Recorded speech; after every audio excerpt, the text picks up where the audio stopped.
নীরবের কাজ কবে পাচ্ছি সিনেমার সামনে আমরা?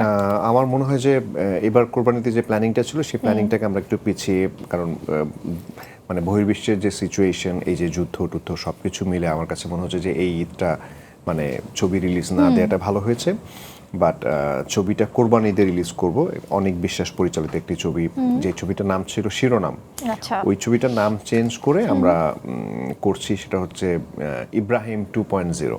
ইব্রাহিম 2.0। হ্যাঁ, সো আচ্ছা, ওই ছবিটা রিলিজ করব। ওই ছবিটাতে আমি ববি আছি এবং এছাড়াও অনেক মানে বাংলাদেশের নামি দামি অনেক প্রমিনেন্ট আর্টিস্টরা আছে এবং সেই ছবিটার কাজ তো শেষ, এখন জাস্ট রিলিজের পথে কোরবানিদের জন্য। আর এছাড়া আমি আর পরিমণি একটা ছবি করছি, সেটা হচ্ছে গোলাপ শামসুল হুদা পরিচালিত।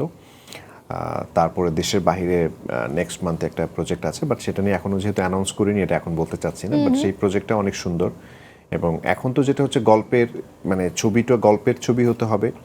তারপরে দর্শক এখন কি টাইপের গল্প পছন্দ করছে, তারপরে একটা লুক অ্যান্ড ফিলের একটা মানে জোয়ার চলছে, যেটা হচ্ছে আমরা বিগত 2020 সাল থেকে পুরো পৃথিবীব্যাপী যখন দেখলাম যে কোভিডের পর ছবি আসলে কিভাবে মানুষকে মানে দেখাতে চায় বা দর্শক কিভাবে দেখতে চায়। যেমন কোভিডের সময় আমরা কিন্তু ধরে নিয়েছিলাম যে আসলে মানে ছবির ইন্ডাস্ট্রি মনে হয় শেষ পুরো পৃথিবীব্যাপী, যেহেতু এই 3 মিটারের একটা মানে ডিস্টেন্স থাকতে হবে, সেই ক্ষেত্রে মানুষের মানে হলে গিয়ে তারা কি করবে, পাশাপাশি বসবে কিভাবে।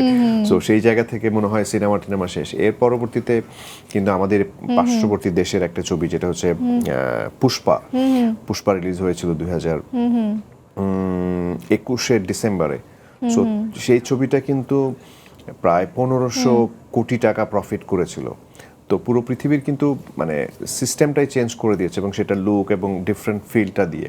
এবং এখন একটা জিনিস খেয়াল করে দেখবেন যে ছবির আগে কিন্তু নায়ক মানে কিন্তু খুব পজিটিভ ক্যারেক্টার হতে হবে, মানে এরকম একটা ব্যাপার ছিল। কিন্তু এখন মানে এটা একটা নায়ক না, যেটা একটা কেন্দ্রীয় চরিত্র। সেই আপনি কেন্দ্রীয় চরিত্রটাকে কিভাবে দেখাচ্ছেন, সেটা পজিটিভলি দেখাচ্ছেন নাকি নেগেটিভলি দেখাচ্ছেন, এটা মানে ডিফাইন করছে। সো এই ক্যারেক্টারগুলোকে এখন ডিফারেন্ট করে মানুষের দেখানো।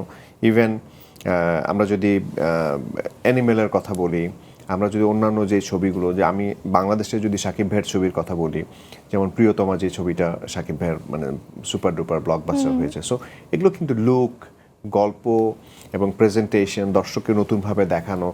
আমার মনে হয় যে এখন পরবর্তী যে ছবিগুলোই মানে করব বা যেইগুলোর প্ল্যানিং চলছে, সেইগুলোতে একদম এরকম থাকবে, যেগুলো আসলে দর্শক নতুন করে দেখবে, নতুন করে প্ল্যানিং করবে।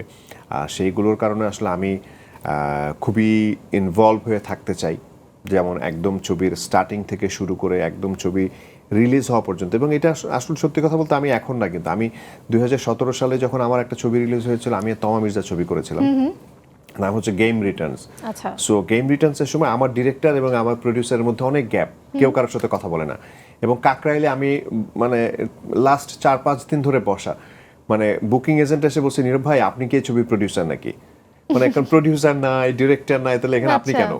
তো আমি এটা প্রথম থেকেই অলওয়েজ ইনভলভ হয়ে থাকতে চাই এবং এখনো তাই। ওকে।